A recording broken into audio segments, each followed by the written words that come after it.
Bwana Yesu asifiwe sana. Na nataka leo nieleze jambo ambalo huwa ni maswali kwa watu wengi, kwa sababu watu wengi wamekuwa wakiwa wanaogopa kutokuja kuhukumiwa na Mungu, hususan swala la wanawake, kwamba limekaaje. Maana ni maswali mengi unakotaka kweli yanaulizwa na watu wengi. Sasa mara nyingi huwa linapotokea hili swala ni lazima tuje kueleza ili watu wapate kuelewa vizuri, kwa sababu Biblia kama jinsi tunavyoiona huwa inahitaji uongozi wa Roho Mtakatifu sana kuweza kuelewa yale yaliyoandikwa ndani. Na pointi kubwa nitaenda kuzungumza kifungu cha Biblia kinachosema wanawake na wanyamaze katika kanisa. Ili swala leo nitaliongelea kwa upana na uwe makini kulisikiliza, ili basi upate kuelewa kwa undani. Basi nimwalike Roho Mtakatifu. Baba, katika jina la Yesu, karibu sana Roho Mtakatifu, ili Bwana watoto wako Baba tupate kujifunza neno lako. Karibu sasa Mungu mwaminifu, upate kusema na watu wako Baba. Nafunga milango ya giza, haina nguvu juu yetu, katika jina la Yesu Kristo, amen.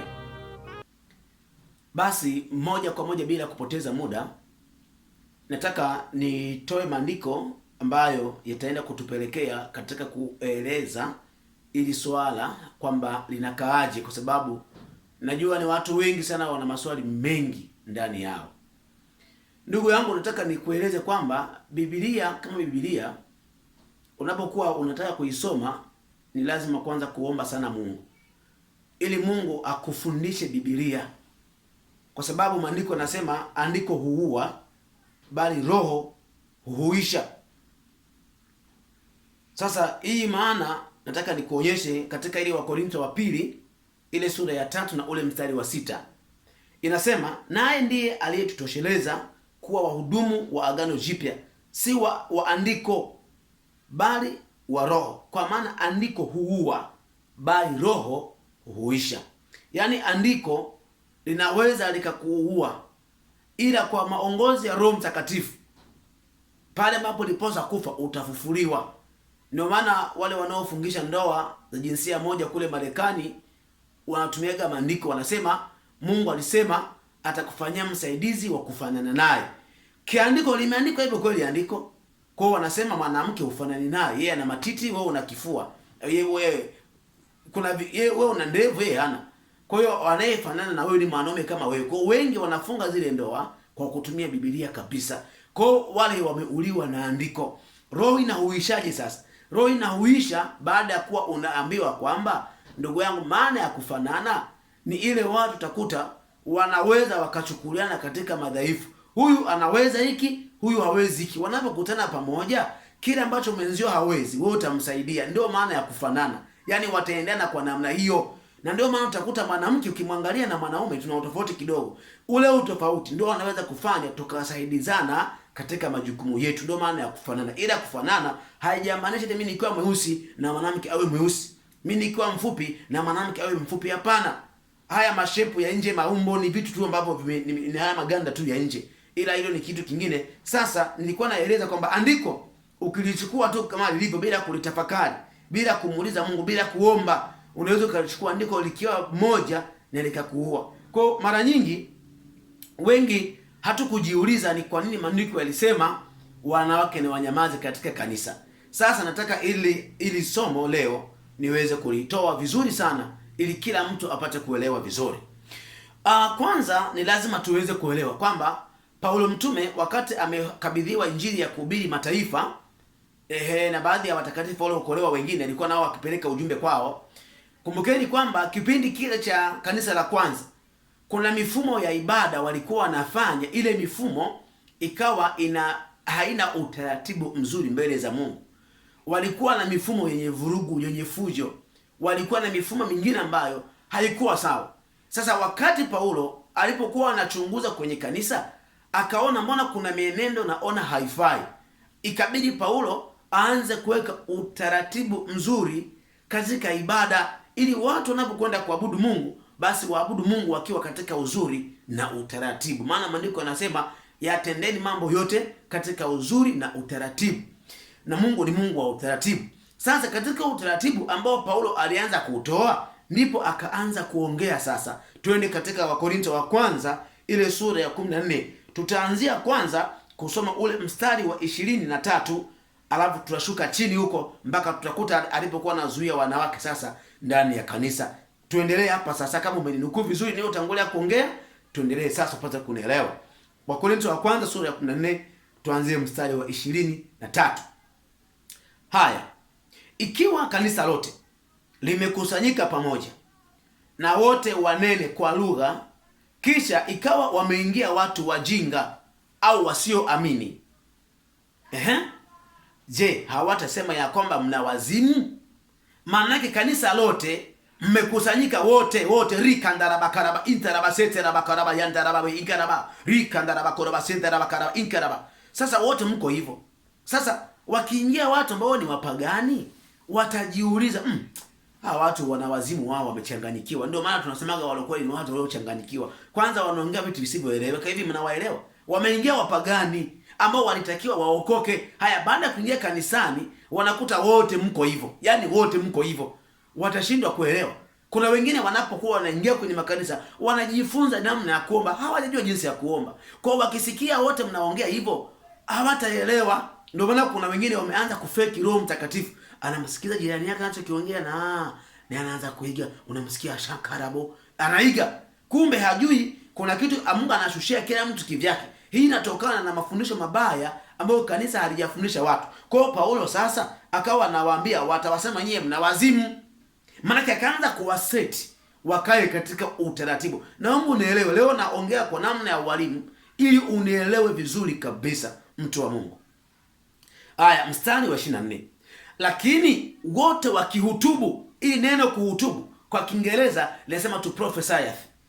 Prophesieth ni kutabiri au kutoa unabii. Kutoa nini? Kutoa unabii. Nabii ni kinywa cha Mungu. Yaani unaweza kukuta mtu yuko kwenye ibada, Mungu akaleta ujumbe pale ndani.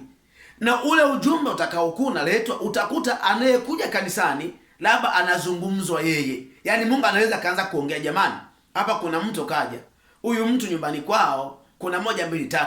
Huyu mtu akisikia yule mtu mambo yake yamezungumzwa pamoja na upagani alionao, anayosha mikono anasema hakika Yesu anaokoa. Hakika vitu vyangu vimewekwa wazi.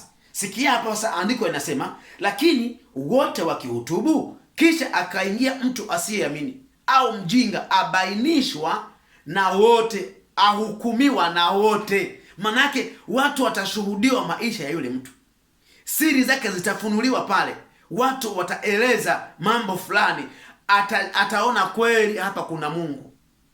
Manake kama wakihutubu, kuhutubu ni kutoa unabii.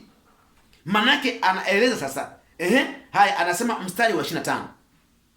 Siri za moyo wake huwa wazi. Angalia, siri za moyo wake, yani yule mpagani aliyeingia ambaye hajaokoka, siri za moyo wake zinakuwa zinafunuliwa. Na hivyo atamabudu Mungu akianguka kifudifudi na kukiri ya kuwa Mungu yu kati yenu bila shaka. Umeona? Kumbe katika ule utaratibu walikuwa hawaneni wote ili karaba, wanatoa tu unabii ambao Mungu anawaonyesha, wanahutubu sasa. Hapa anasema wote hapa. Sasa ule mstari wa 26 ndipo sasa Paulo akaanza kuongea. Basi ndugu, imekuwaje mkutanapo pamoja, kila mmoja ana zaburi, ana fundisho, ana ufunuo, ana lugha, ana tafsiri, mambo yote na yatendeke kwa kusudi la kujenga. Kama mtu akinena kwa lugha, wanene 2 au 3, si zaidi, tena zamu kwa zamu, na moja na afasiri. Yaani kama Roho Mtakatifu ameshukia mtu pale, wakaanza kunena kwa lugha, basi wawe ni 3. Sasa pale mwingine awe anafanya kazi ya kutafasiri kile kinachozungumzwa pale. Haya, mstari wa 28. Lakini asipokuwapo mwenye kufasiri, na anyamaze katika kanisa, aseme na nafsi yake, tena na Mungu. Maanake ni kwenye lile kusanyiko, kwenye lile hekalu ambalo wako pale, kama hata patikana mtu mwenye kutafasiri, basi asemezane na Mungu kwa ndani. Ni kwa nini Paulo alikuwa anaongea haya? Ni kwa kuwa pale kwenye lile kusanyiko walikuwa wanaingia mataifa ambao hawajaokoka.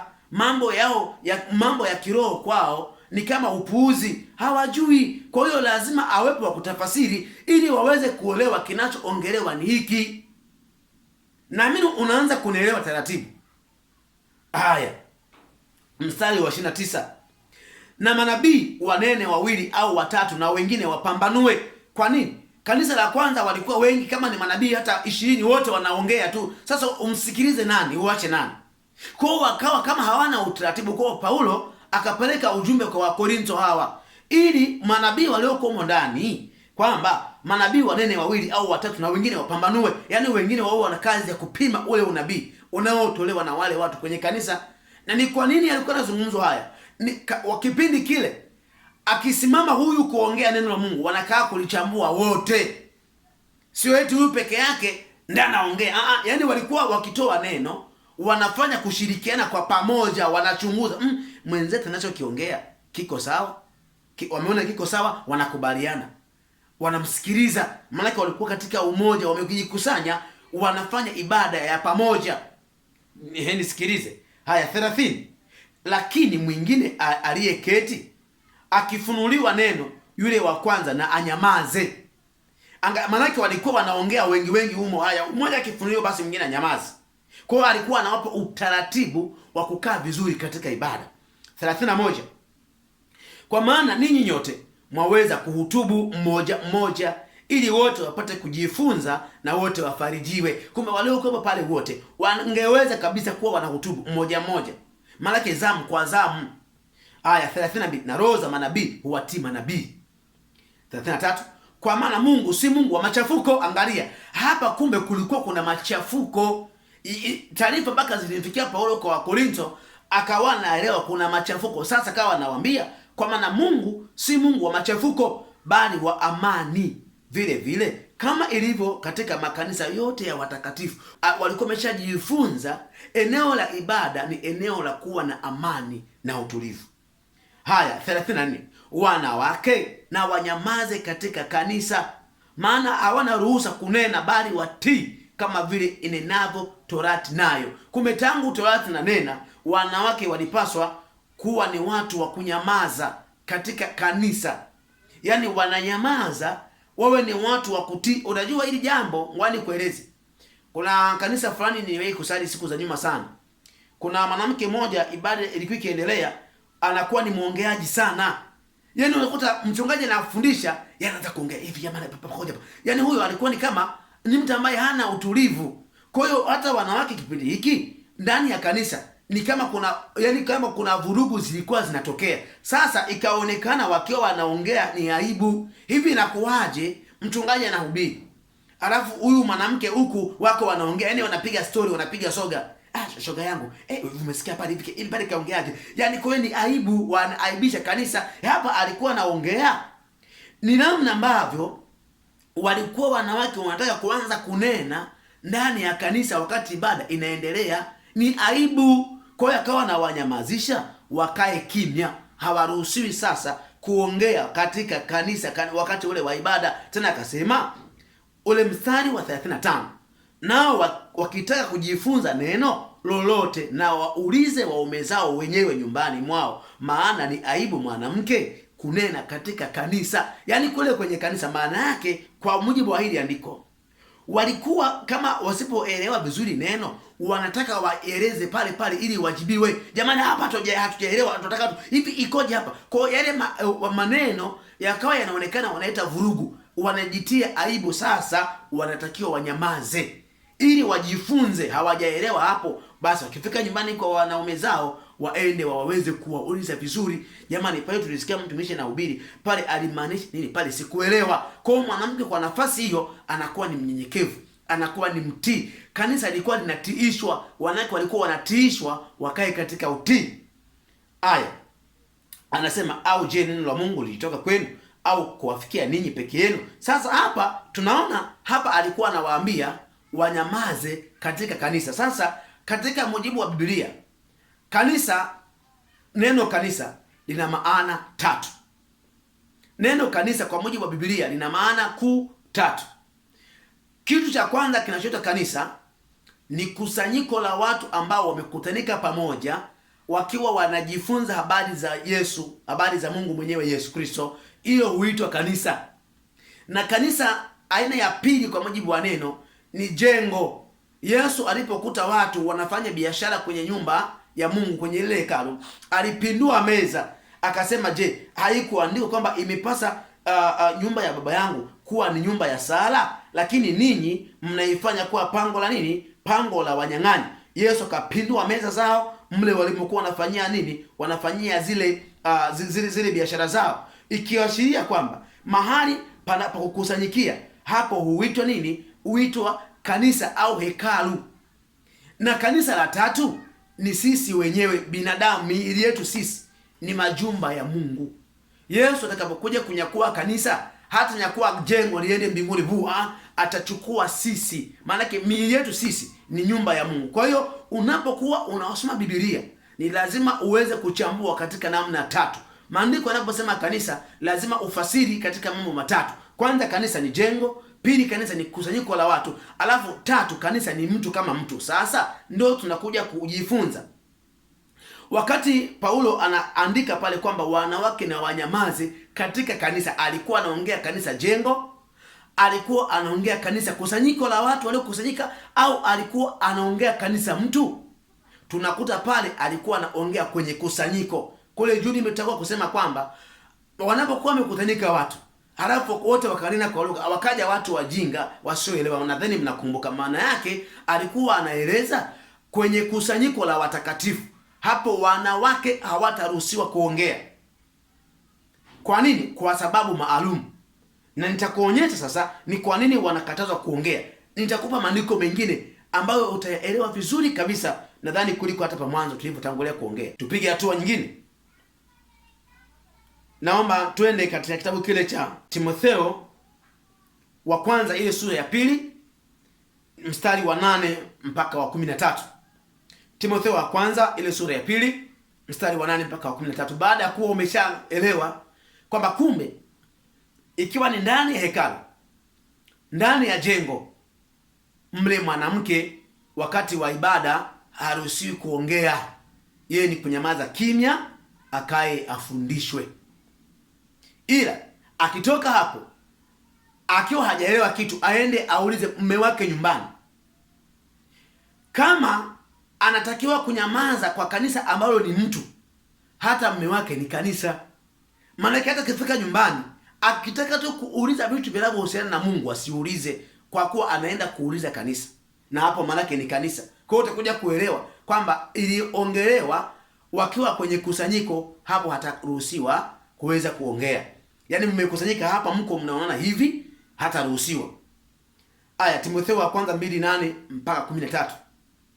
Basi nataka wanaume wasalishe kila mahali, huku wakiinua mikono iliyotakata, pasipo hasira wala majadiliano. Yaani hapa anasema mwanaume, unapotaka kusalisha usiwe na mikono iliyopiga mke wako au mikono iliyofanya magomvi, wala usiwe ni mtu ambaye ulikuwa na mahasira. Yaani unaweza kuwa umegombana na mwanamke, umevurugana kabisa, una mahasira huko na maugomvi, huruhusi kusalisha mwanaume. Hapa ni utaratibu mwanaume alikuwa anapewa. Unapotaka kusalisha mwanaume, usiwe na mikono michafu, yani imepiga mtu. Ndio maana mikono iliyotakata ni mikono ambayo haikuwa na magomvi au kupigana na mtu yoyote yule. Hapo sasa utakuwa na sifa ya kusalisha. Aya 9. Vivyo hivyo wanawake na wajipambe kwa mavazi ya kujisitiri, pamoja na adabu nzuri na moyo wa kiasi, si kwa kusuka nywele wala kwa dhahabu na wala kwa nguo za thamani. Hapa walikuwa wamezungukwa na kundi la mataifa kipindi kile. Ndio maana nimekuambia Paulo alikabidhiwa injili ya mataifa. Sasa hawa walikuwa wameanza kuchukua tabia za mataifa za kusuka nywele. Sasa akawa anaona hawa wanaingiwa na hizi roho. Sasa msisuke nywele mnapokuwa kwenye ibada. Akawa anatoa sasa maelekezo. Aya, anakwenda ule mstari wa 10, bali kwa matendo mema kama iwapasavyo wanawake wanaokiri uchaji wa Mungu. Haya 11, mwanamke na ajifunze katika utulivu, akitii kwa kila namna.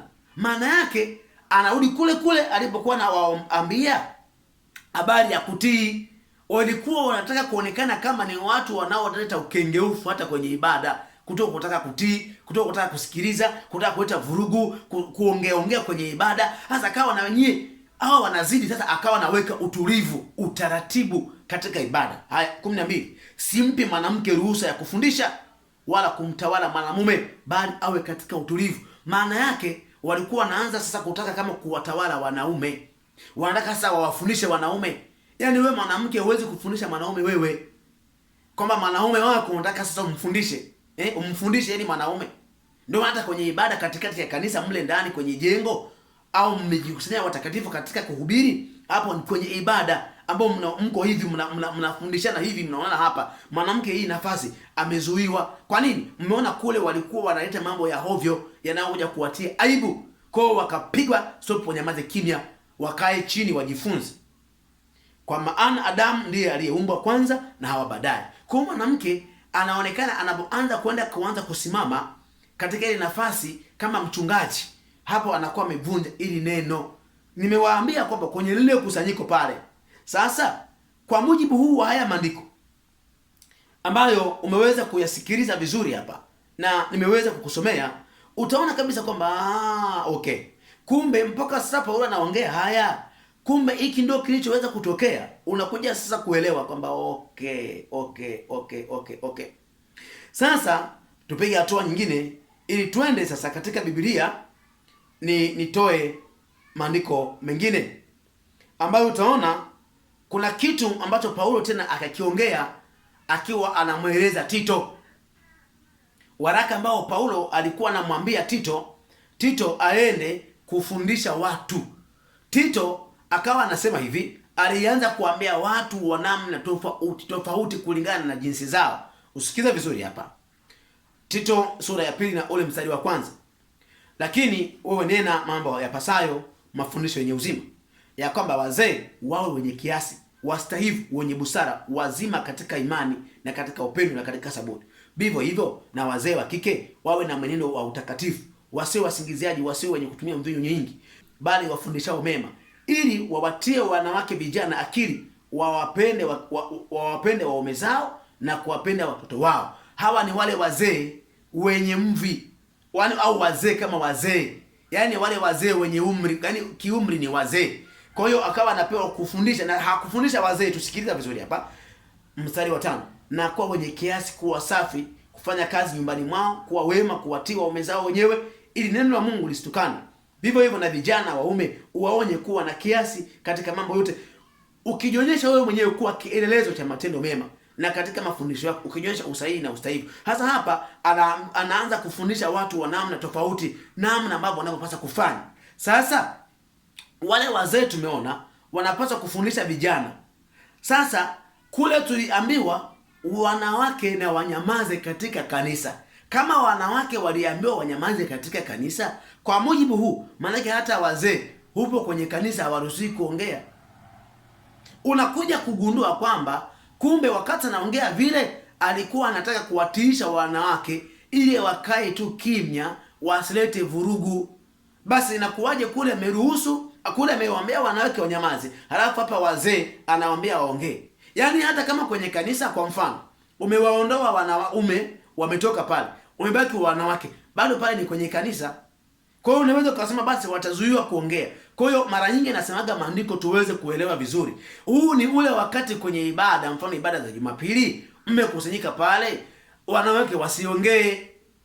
Lakini inapotoka hapo, mfano wanawake wana ibada zao, pale wataongea, yani watafundishana mambo yao.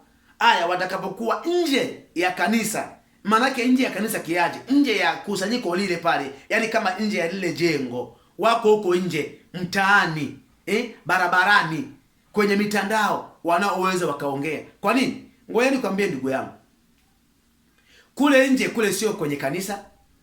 Ndio maana kumbuka nimesema kanisa kwanza ni jengo, pili ni mtu, tatu ni kwenye kusanyiko wale kusanyika watakatifu.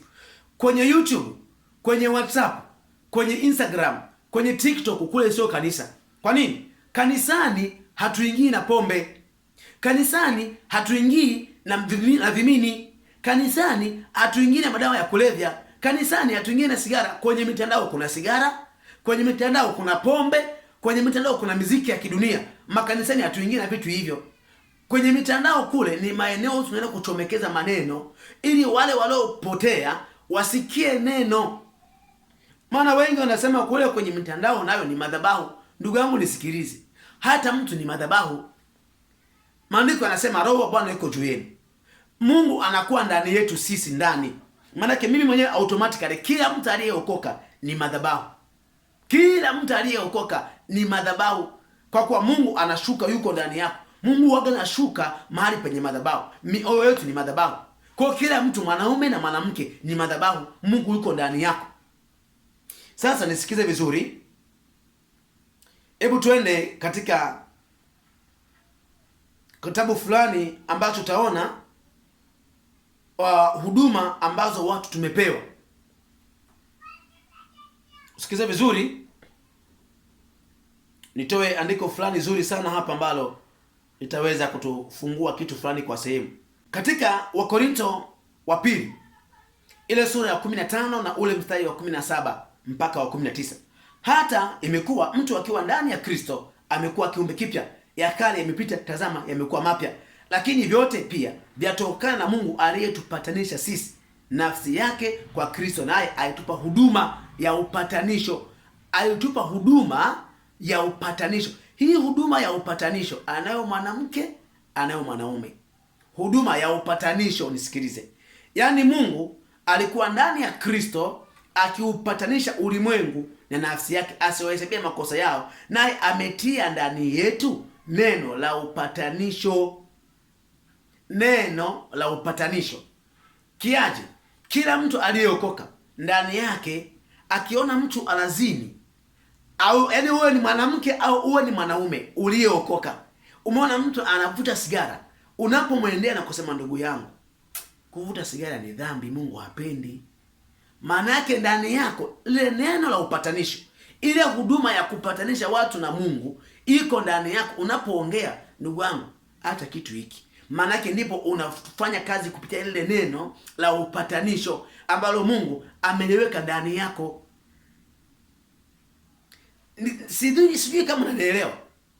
Sasa unapokuwa uko nje ya jengo, uko nje mtaani, barabarani, hapo ndani yako una lile neno la upatanisho ambalo Mungu ameweka ndani yako. Linaweza kumwendea mtu na likamuokoa kabisa. Hata kama wewe sio mchungaji, wewe sio nabii, wewe sio mtume, wewe sio mwalimu, wewe sio mjilisti, ila ndani yako una neno la upatanisho ili umpatanishe mtu na Mungu. Nataka uweze kunielewa vizuri kabisa, ili haya maandiko tusije tukayachanganya. Biblia imemmoja mwanamke asiwe mchungaji. Kwa sababu gani? Yezebeli alikusanya umati wa wanaume na watu wengine akawafanya kuwa manabii wa Baali.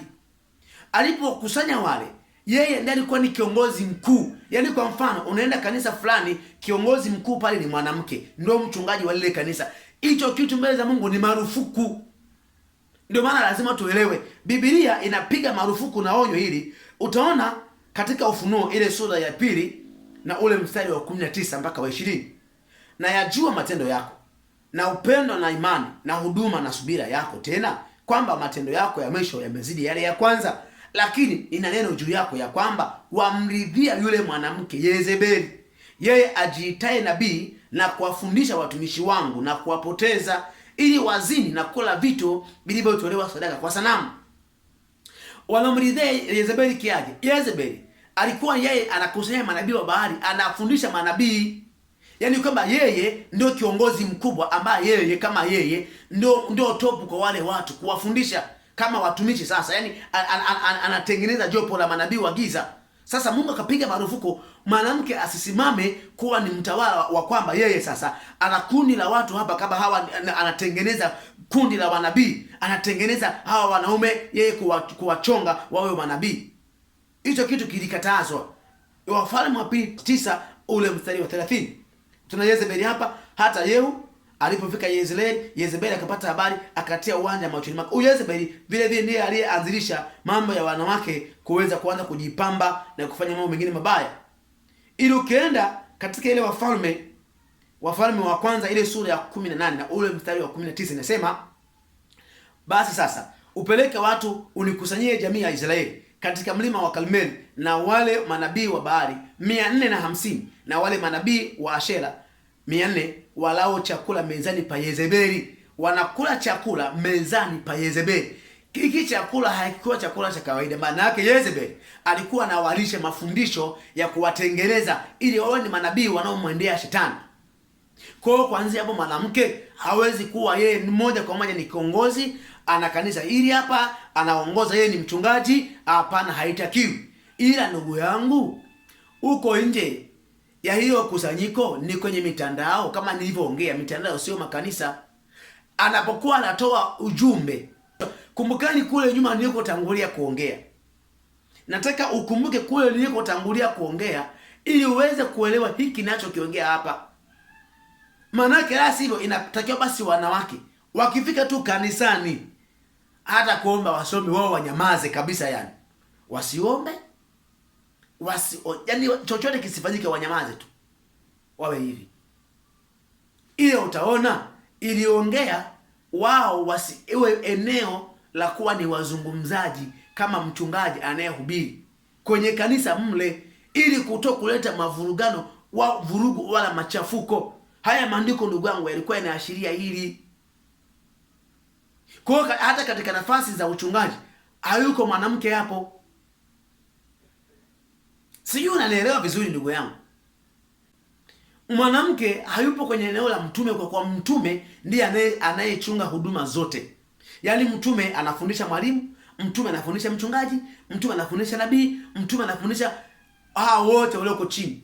Mtume anawafundisha hao wote. Sasa wanawake, naamini hapa kwa hili eneo sasa linaeleweka. Kwa hiyo kuna watu wengi mmekuwa mkichukua andiko moja tu unalisoma, wanawake na wanyamaza katika kanisa, pasipo kuyachambua. Ni lazima uwe ni mtu wa kuchambua.